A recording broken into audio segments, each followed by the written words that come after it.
This is Boxes and Briefs, a podcast with real-life business stories. But we will be asking the hard questions and challenging traditions. So broaden your thinking with fresh perspectives and solve problems for business success. Hello and welcome to another episode of Boxes and Briefs. My name is Lisa Garrett. I'm Tori Munya. And today we're talking about performing under pressure with Carley Nicholson. Hi, Carley. Yeah, hi. How are you? I'm fantastic, thank you. How are you doing today? Yeah, pretty good. I'm catching up to you, I think. Tell us, why are you here today? Why am I here today? To talk about staying peaceful under pressure so Yes. that we can show up as the best version of ourselves. Excellent. I love the way that that's phrased. Mm-hmm. The best version of ourselves Yep. all the time, even under pressure. So what is your why? Why do you get out of bed in the morning and do this? Oh, I love that question. I've actually discovered that my personal mission is to help people live longer, happier, healthier lives. And I've been in this space for the last few years now, and I love it, and I've seen the difference that it can make on people. And I've realised that my sweet spot too is working in workplaces, working with teams of people. I love working with groups of people, and it's that correlation between individual well-being, but also teams, organisations, but also the impact that has on families and communities, that ripple effect. Yeah, true. So I love having a positive impact on people's lives. It's cheesy, but it's true. Yeah. No, I love that. Positive impact on the one person, but then it affects many other people. Absolutely. So it has an ongoing effect like that. Okay, so when it comes to peace under pressure, performing under pressure, the reason why we're talking about it is that a lot of companies are like, oh no, I need more money to come in the door. They put the pressure on. We've either got to get more sales, we've got to get work done faster, anything like that, and it gets pushed onto the team. So what is your worst case scenario? Worst case scenario. Look, first of all, I want to acknowledge you're absolutely right, Lisa, about that pressure that's coming on from different angles. And what I'm hearing right across the board, and I work with organisations right around New Zealand, is that actually I don't know any teams that aren't under pressure at the moment. Everyone's got stuff going on, and we're expected to do more with less.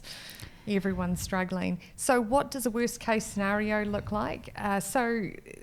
There's no doubt that when we're under pressure for a sustained period of time, that it can lead to health issues. It affects our decision making, our creativity. It affects relationships. Actually, is one thing I'm particularly interested in, is about when are we able to communicate effectively with others, both at work and at home. Obviously, burnout is a real worst case scenario as well, and that's not great. That's not something you can just take a long weekend and catch up on your sleep. It's and like it's recover trending though, isn't it? It's Unfortunately. It is. It is. So there's different types of worst case scenario. You also, for organisations, losing their best people when the pressure's just too much, and they'll go, actually, is this worth it? What does this look like for me? And so losing your best people. And imagine the ripple effect on that. Correct. Yeah. Absolutely. So we want to look after our people in the workplace, keep the best people, keep them engaged, keep them productive. It gets the best out of them. Yeah. But I'd also like to think it helps them go home as the best version of themselves. So in businesses, I find that there's big pressure on people to show up to work with energy, with productivity, showing up as the best version of themselves. But what about when they go home? Yes. And I'm actually hearing some really scary stories of people who show up to work, they're given it all they've got, and they get home and they're exhausted. And they're speaking to their partners like shit, or Correct. like, I mean, I know that I experienced that from mine, and then I probably do the same thing, but you never put it down to that. No. Is it to being like, you've used all your energy at work all day and this is why I'm like this? I feel like. So are you saying that there's a way where you can be the best version of yourself at work and at home? Absolutely. And that's what I've been looking for.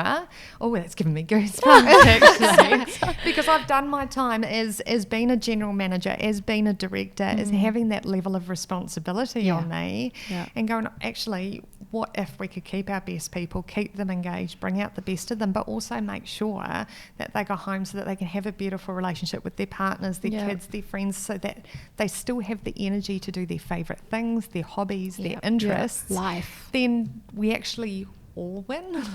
We all benefit from that. So true.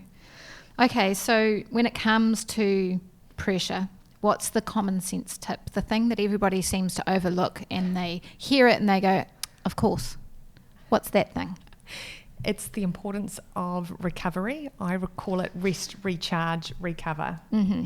And it's common sense, because if you look at high performers globally, no matter what area they're in, whether they're sports people or business people, the most successful people, the high performers, build an intentional recovery. Yeah. They're not machines, they're not robots. They don't go at full speed all day, every day. They might look like it, but the most successful people actually build in intentional rest recovery periods. And that could look slightly different for each of us. Yeah.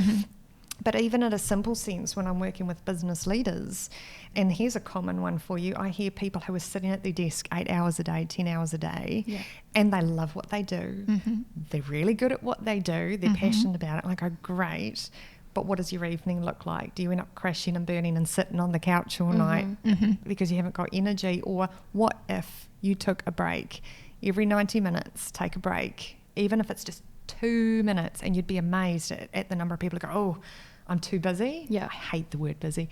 I'm too busy to take a break. And I go, okay, what about lunch?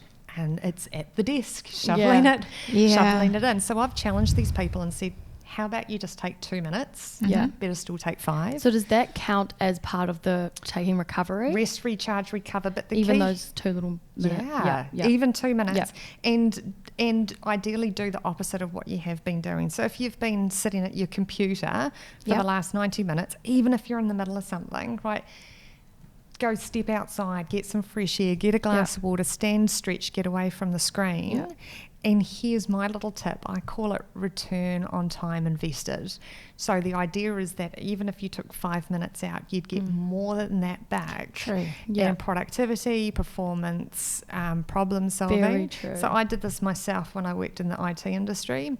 Lunchtime every day, I'd do 10 minutes around the block. On a good day, 20 minutes. What I do as well. 20 minutes. And I'm like, I don't have time for this. But when I came back, and you might have experienced this too, you come back and you go, whoa, actually, that time I'm out, ready. I've just got a new idea, I'm ready, I'm energized, return on time invested.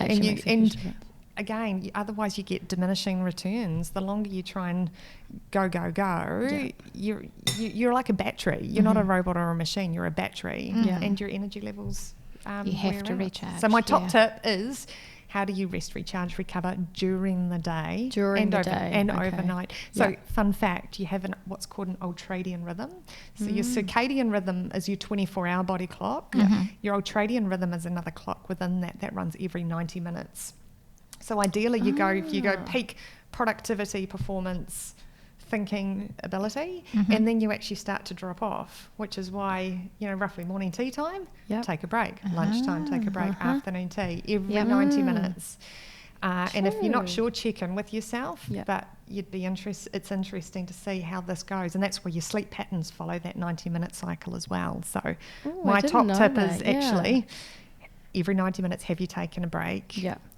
And you might be pleasantly surprised at what that does to rest, recharge, recover. Okay, homework. It's simple. Yeah, it is. It really is. The hardest thing is actually almost giving yourself permission. Yes. Giving yourself permission and know it will be worth it. Yeah. Okay, well, regarding pressure in the workplace, what are the trends, or what is it that we're not going to see coming? Ooh. Look, I wish I had a crystal ball. I'm going to flip that around a little bit and say what I'd like to see happening more of in the future is a term called chrono working, which is where we actually work to our own rhythms, to when we're most energized. And obviously this is only going to work for some roles, some sectors. Not all industries are going to work with this, but where you can, having the flexibility, having the autonomy to choose when are you at your best and work to those rhythms rather than the 9 to 5, which I think is going. I noticed that my brain is best for strategic thinking at around 10 to 11. Boom, there you go. So that's where I do my strategy work. Is that what you mean? Correct. Okay. And it's checking in with yourself. And I've seen this firsthand. Now, I didn't understand this a few years ago when I was leading a team and we had standard hours of 8:30 to 5. Yep. And I had a couple of my team come in at 8:30 in the morning and they were useless for the first 2 hours. I don't think they got anything done. You couldn't have a conversation with them. But if they had a challenge to work on at 10 or 11 at night, they were all in. It was amazing what they could do. And I couldn't get my head around that at the time. Yeah. But now I understand if we give people a little bit more autonomy where it's relevant for their type of role and let them go, actually, if this is where you work best, particularly now around other commitments, children or whatever, families, other commitments, when are you most energised? When are we going to get the best out of you? And I'd like to think that we start to move away from being paid for our hours, the number of hours we work, but rather what we produce. Yeah, I do see that happening. You know, there's a lot of the 4-day week starting to happen, even here in New Zealand. And it's not timesheet, it's not recorded. It's like, as long as you achieve this target, we don't care how you do it, just get the work done. Absolutely. And that 4-day week, I believe the research is showing there's a really good correlation there with tackling stress and improved mental health. So I'd like to see more of that research as it comes out, as they're testing that. And same with chrono working. I think for some leaders, particularly if we've got that old school way of thinking, it's going to challenge our mindset. Yeah. It's going to take a while to prove that this works. But wouldn't it be interesting if we could experiment with it for some people and see if and how we can get better outcomes from our people, and then that the organisation benefits as well. Yes, again, we all benefit. Everybody wins. Yeah, we need to get the word out more about this. Let's do it. Everybody, share this is happening right now. Boxes and Briefs is proudly brought to you by Gilligan Shepherd, the problem solvers in business. Okay, Carley, what is the most successful way to get productivity from your team? I would say don't treat them like robots or machines, that treat your people and your team as perfectly humans who need to rest, recharge, recover, and understand also what they need physically, mentally, emotionally to get the best out of them. So that's my top tip. And a lot of that comes down to communication, understanding what different people need and how to get the best out of them. Yeah. Perfectly human means that you're imperfect. That's what perfectly human means. Yeah. Imperfect. And look, I've made this mistake myself as a leader. I worked with a team where they were incredibly hardworking, incredibly productive. And I actually realised if I brought them coffee to their desk, made them coffee and brought it to their desk, they wouldn't leave their desk to have a break. They got more done. And I thought I was onto a winner here. I'm like, great, I'll make you coffee. You keep working. You're making us loads of money. And you see what happened? Eventually, I had people who were sick. They were burning out. They were, you had presenteeism, so they're present in body but not in mind. And I enabled that. People with caffeine overload. Correct. And I enabled that. So this is my why. This is actually why I've changed and gone, how can I prevent that? Because I don't want that to happen to anyone else. And I treated people as robots or machines, right? I was pretty naive. That is a long goal, right? To treat them as perfectly human. Yes. But surely there's still every now and then there's like, we've got this big deadline, I'm going to bring coffee to your desk, we're going to get through this together. There's still an opportunity for time crunch, right? Absolutely. And what you've just suggested there is that picking your battles, where's there a time and a place. I guess what we're looking at is long term. You don't treat people like that in the long term because it's not sustainable. But absolutely, when you're under the pump, you've got targets to meet, deadlines to meet. We can all dig down, that's fine, so long as you leave enough time to recharge, recover, of course. But you can't treat people like that all day, every day. And that leads to that chronic state of underlying stress, which just has terrible consequences. It's not sustainable. No. Okay, so then let's say a business is struggling. They really need to bring more money in, so they increase the targets. How would that manager, team leader go about communicating, we need more from you? Yeah, that's an interesting one, isn't it? And so topical. And I'd say it comes down to communication, of course, first and foremost. I'm a big believer in direct, clear, kind communication. But also what I've found out is that our brains love certainty. I'm a bit of a geek on neuroscience here, by the way, and how our brains work. But we all love certainty. Yes. And our brain is very much a prediction machine. And in the absence of good information, we make things up. So we need really good, clear, timely communication. What's expected of me, why, maybe even the how. Be direct, be clear, be kind, and provide support. So where you've got targets that need to be met, help people understand what's expected of them, what support's in place, what does this look like, so that people don't panic. And also when things are tough and the pressure's really on, people also need hope and optimism so that they can see almost that light at the end of the tunnel. So particularly if targets aren't achieved and people are feeling quite despondent about that, help people understand why, turn it into a learning opportunity rather than assigning blame. We want to lift people up and go, okay, what can we learn? What can we take forward? And I've also learned the hard way about the importance of setting a positive vision for the future. So you give people hope, give them optimism, and give them a path. So again, the brain loves that element of certainty, because if we don't have that, we actually produce a threat response in the brain. So giving people really good, clear information makes a huge difference, even when the pressure's on. So it's a clear strategy of, this is what happened last year, this is what worked, this is what didn't, so we're going to increase what has worked. We're going to support you by doing this, this and this. Come on team, let's do this together.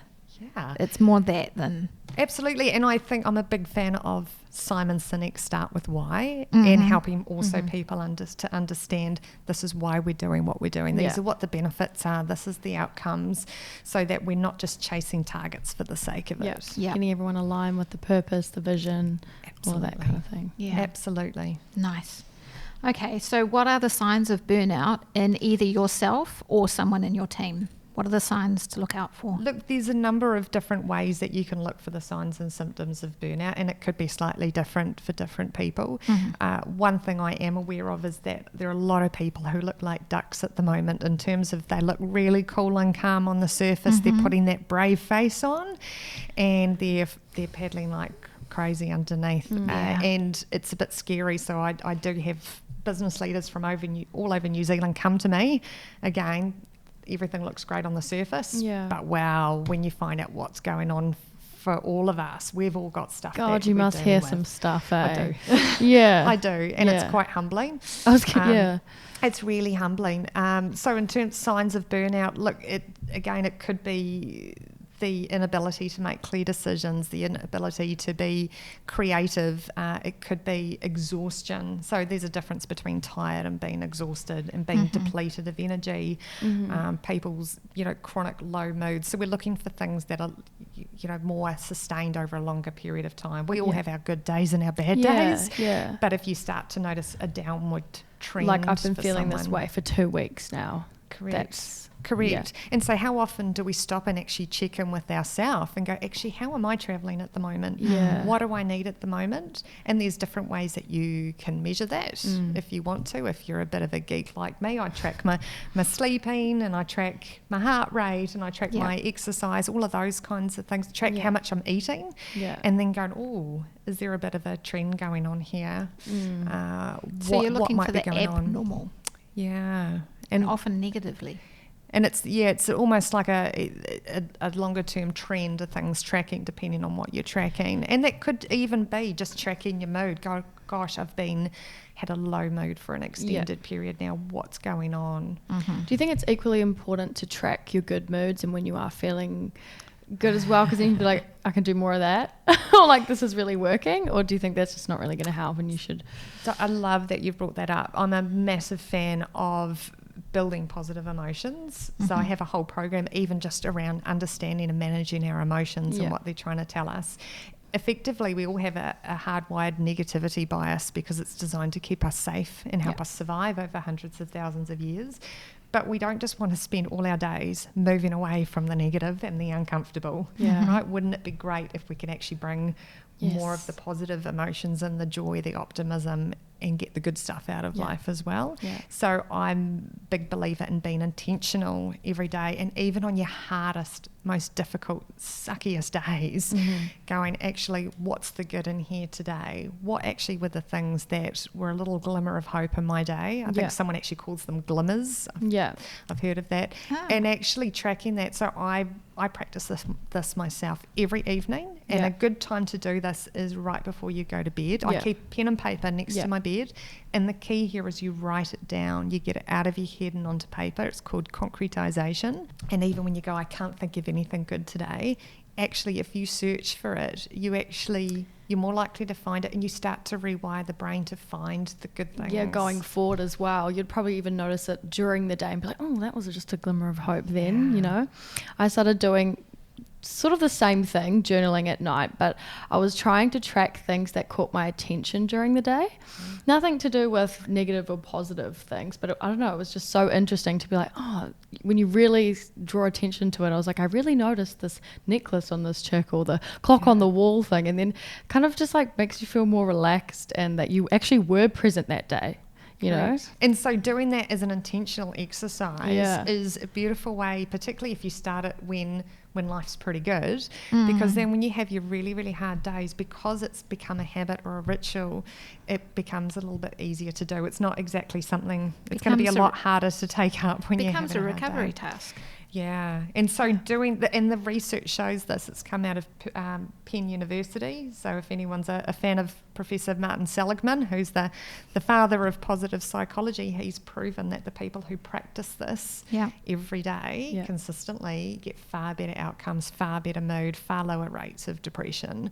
So this stuff works. Yeah, this absolutely works. So your question was around tracking your positive moods. I would say even doing this as an exercise to cultivate it makes a massive difference. True. Yeah.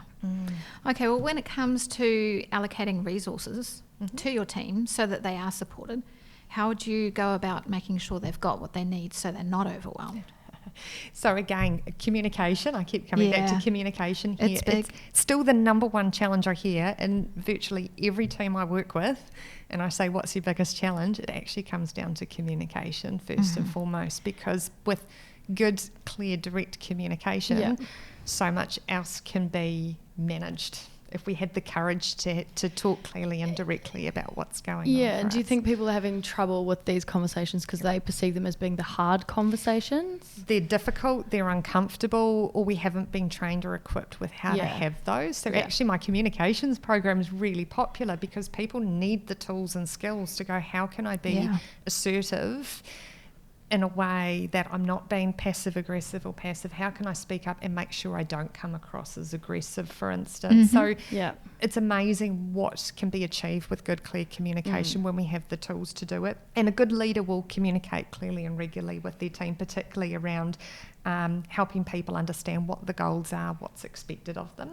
But here's another fun fact for you, is that our brain loves autonomy. We talked earlier about our brain loves certainty. Our brain also loves autonomy and a sense of control of what's going on, because if we don't have that, again, we produce a threat response in the brain. You think so what does that look like? Well, it can be, a threat response could be we start to lash out at our co-workers. This is where conflict and tension comes in. People start behaving either aggressively or passive aggressively. You think of the damage that can be done to relationships, and we might operate from a place of fear or anger. It's not pretty. It's not pretty. So in terms of how can a leader instill autonomy in their people, give them responsibility, help them take responsibility for themselves. Obviously don't micromanage them, but when there's processes that need to be followed, is there a way that you can give your people some choices so that they have a sense of control? Maybe there's something that they can choose in there, and some people might require some mentoring or some coaching as well. So again, being able to understand people individually, what's holding them back, what do they need to move forward, and opening up safe two-way pathways for communication can be really effective. The art of conversation. Yeah, and just recognising that everyone actually is different, you know, and they need to be communicated to. One formula does not fix all. Yeah. But it's amazing how many people happening. don't feel safe. Yeah. It's a number of people I say, why didn't you speak up?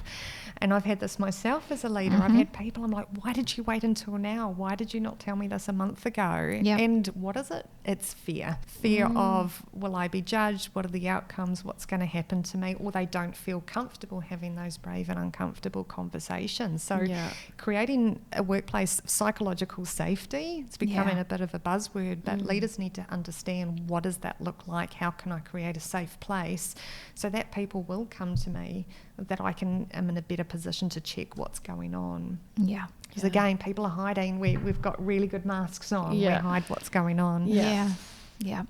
Okay, well, finishing up, what is your best piece of advice about helping to perform under pressure? My best piece of advice would be start with self-awareness and check in with yourself. What's going on for me? What do I need? I always put a hand on my heart when I do that, because it's just a connecting with yourself and going, what's actually going on for me right now, and really getting in there. And the analogy is that frog in boiling water.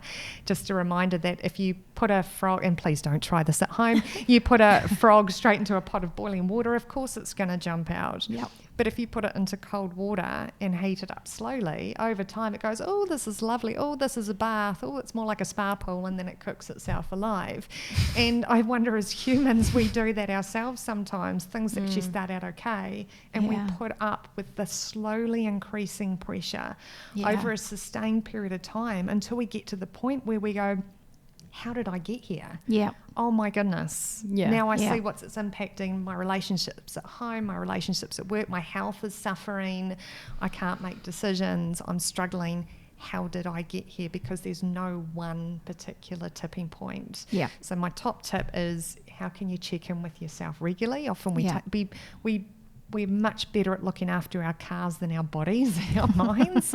So why don't we stop and check in with ourselves and go, what do I need? Am I tracking okay? And effectively put our own oxygen mask on first. Yeah. I like that. Okay. Well, thank you so much for joining us, Carley. It's been very educational. Yes. Thank you. And if our listeners would like to get a hold of Carley, you can find her at her website, which is peaceunderpressure.com. .co.nz. My apologies. And can I say, if you follow me on LinkedIn, I've got posts just about every day on all of these topics and so much more. Anything to do with how we stay peaceful and show up as the best version of ourselves at work and at home. There's always free ideas and resources on my can't LinkedIn wait page. to check it out. Love that. We'll make sure that link is in the notes. Thank you. All right. Thank you. Boxes and Briefs is proudly brought to you by Gilligan Shepherd, the problem solvers in business.